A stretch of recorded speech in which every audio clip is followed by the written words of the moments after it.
How's it going, guys? Cracked Rack here. Today I'm going to be making a pretty simple video, frankly just discussing how I got my first tattoo and some of the other tattoos subsequently and the absurd story of it all. Now, I really don't care very much about tattoos in general, like I'm not a big fanatic and I'm not like obsessed with my own or anything. Caring about tattoos, well, it's kind of like caring about some moles in your skin. It's really cool the first couple of days, and then as soon as you get used to it, you're just like, oh, yeah, that's right, I have some dirty crap etched into my skin. Now, I have 4 tattoos currently that are pretty large. I have David Bowie's face on my hand, which is probably my favorite one. I've gotten the most reactions from that one. I have the Juggalo Hatchet Man on my forearm, which I also like. I have a dragon sleeve. And then I have my least favorite one that I kind of just try to cover up and ignore. It is the one on my bicep, the ram skull. I really don't like the tattoo very much at all. I try to keep it covered up for the most part. It's not that it's bad or anything like that. I'm not like insecure about it. I just, I don't really think it's a very good tattoo for a couple of reasons. For one, it was gotten when I was 16 years old, and I wasn't allowed to get a cool tattoo that I really liked because I had my parents sign off on it, so I wasn't allowed to get a cool tattoo that I really liked that would actually fit on my arm. I had to get something more generic that a 16-year-old could get with it being acceptable. So I chose a very generic design, the ram skull. However, there's a couple of problems with it. For one, this tattoo is designed for muscular arms. My arms currently look like the arms of a tweaker who has been surviving on nothing but Cheerios and Oxycontin for the last 10 years. My arms look like I had liposuction surgery done just on my arms. And yet here is this huge tattoo on it that literally could span across an entire muscular man's bicep front. It's a huge tattoo, and it does not fit my arm at all. Every time someone compliments it, I'm kind of embarrassed because I'm like, oh God, you choose that one of all the tattoos. That's the one you're going to choose. I just don't like it. You know those like meth heads in those mug shots where they have a weird tattoo? Maybe it'll say something like Pop-Tarts under their eyes. And you're like, what the hell does that even mean? That's really how I feel about my tattoo on my bicep.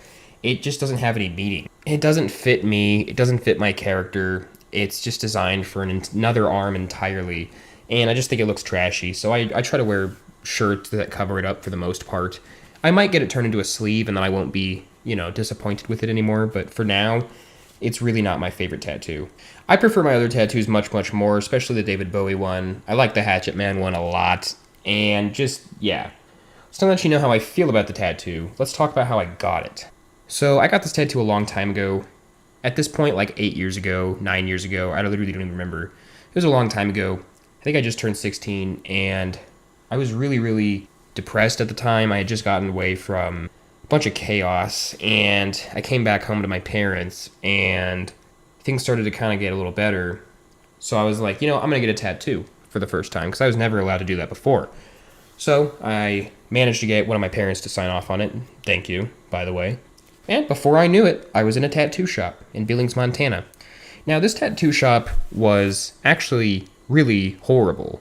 Like, I don't mean to trash the tattoo shop, but it was so bad, the owners had to run away. They had to run away to, like, another state, because they were scamming people. And they were evil. So I went there, and I wasn't really scared. I already had a pretty high pain tolerance when it came to body modifications. I had already had, piercings where they stuck a needle all the way through my cartilage multiple times, stuff like that.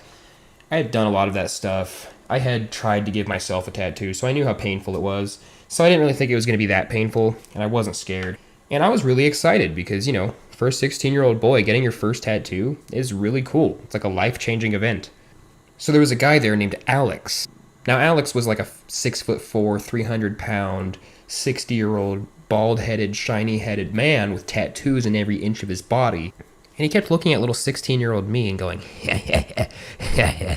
and then taking his tattoo gun and going, which at the time I thought was funny, but looking back, knowing just that he's gone and like missing pretty much, and there's no tattoo shop anymore, and he was doing that, it's pretty weird. So, time passed, and I finally got the courage to sit in a chair. He started, lubing up my arm, putting the antibacterial on it, and it really scared me. I was actually pretty frightened, because I was like, oh God, it's gonna hurt so bad. And then he turned the tattoo gun on, it pierced my skin, and I was like, oh my God, getting a tattoo doesn't hurt at all. Ah, the tattooed bad boy life. And it didn't hurt at all. I've gotten several tattoos. This is the one that was like an angelic, easy. It was almost like he was putting a temporary tattoo on me. It didn't hurt at all. The healing, all of it. It didn't hurt at all, even though I hate the healing process very much. Anyways, I would compare it to like a scalpel, like a rogue dentist rubbing a scalpel really hard on your arm across the outline of your tattoo. It doesn't hurt 80% of the time. There's like a couple of nerves that might go over that really, really do hurt. So yeah, it was really easy. It was really boring though. It took like an hour and a half and it was just sitting there. It was just not a very good time in my opinion, but when it was done, he wrapped it, it healed. It felt like someone rubbed some feces on my arm, then bandaged it up. It was a weird sensation. I went home, I showed my dad, he was like, oh, cool. Then I showed Alchemist Area, if you remember him, and he was like, oh, cool. And yeah, that was that. Took a couple days of very mild healing, and I had a very ugly, trashy tattoo that didn't fit my arm at all. Now, if I were to work out really hard, like pump iron for like 3 years, maybe it would look a lot better, but I just don't care. I'll probably get it covered up, or I'll probably add to it. But yeah, the healing process was extremely easy with this one. The healing process with some of the others was absolutely miserable. The healing process for the David Bowie one was, I wanted to die. It was hell. It was a tattoo that was just not supposed to be. It just wasn't supposed to exist on my hand. And then I did it, and I forced it, and it took forever. It took like 2 weeks to heal, extremely sore every day. It was really cold weather outside, so it felt like shit. The dragon was also a nightmare. It would bleed onto my bed every time I woke up, and it just made me depressed looking at how filthy the infected healing process was. It just felt horrible. Honestly, all of them, except for the ram skull, sucked to heal. The Hatchet Man was a freaking nightmare. When I got it, it started leaking out like brown pus out of everything, and it was horrible, and it smelled bad. It was despicable. I was just in bed for like a week, because I was like, oh my god. But yeah, that's how I got my first tattoo, and the rest of them are pretty similar story. But I guess I could tell the tale of the rest of them eventually. I mean, I could tell you the tale really fast of the David Bowie one. The David Bowie one was very, very hard to get. Probably the hardest of them all, way harder than the Hatchet Man. It was hard to get because it just was so unlikely. I didn't even really like David Bowie that much. I had no money. I had no business spending any money on tattoos. I should have spent it on rent with my roommates. I was 18 years old. I was in the middle of Portland, Oregon, and I realized I have like $90 in my pocket, and there's tattoo shops everywhere. I bet I could get a quick tattoo.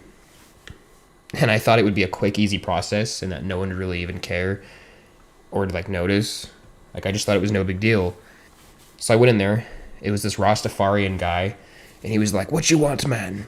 And I was like, "Well, I think I want David Bowie's 4K face on my hand, front and center." And he didn't object. He was like, "Perfect, man." He printed out a picture.